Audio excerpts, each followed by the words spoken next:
Hey everyone, Ken Wolfs with Sherway Property Management. I wanted to make a quick video on how to prepare your rental property for the next tenant. We're at this large single family home. It's about 2,500 square feet, 4-bedroom, 2.5 bath. We're getting ready to list for rent. I apologize, it's a little echoey because the property's empty and it's got hardwood floors. But let's go ahead and go through some of these tips real quick. First thing is obviously cleanliness. New tenant is going to be walking through thinking about renting this property. It's got to sparkle. Now your previous tenant is going to leave the property and say, we cleaned it, it looks great.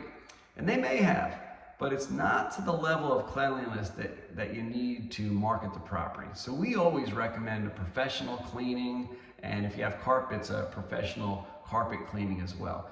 The property has to sparkle and it's got to be completely odor free. And there's areas that you want the cleaners to pay special attention to.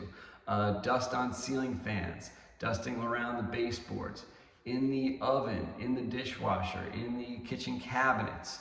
Make sure the lint is cleared out of the dryer. Spaces like between the washer and dryer, between kitchen appliances and the cabinet often get missed.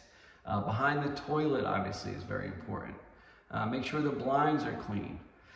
I'll tell you an area that's often missed. The tenant will walk in, they're thinking about renting the property, and they open a window and they see in the track it's still a lot of dirt. Make sure the tracks to the windows are cleaned out properly. Other things to remember, make sure there's a working garage remote, if there's a special key for the mailbox. Next, let's move on to paint. A lot of owners will come to us when we are managing their property and renting it out, and their expectation may be that the old tenant should have to pay for any touch-up. Maybe if there's some severe damage, but if a tenant's been living there for a couple years, it's normal to expect some marks on the walls and the molding. And that's something typically that the owner is going to have to pay to correct. So marks on the walls, marks along the bottom of the white semi-gloss trim should look really good and be mark-free. Next, let's talk about safety.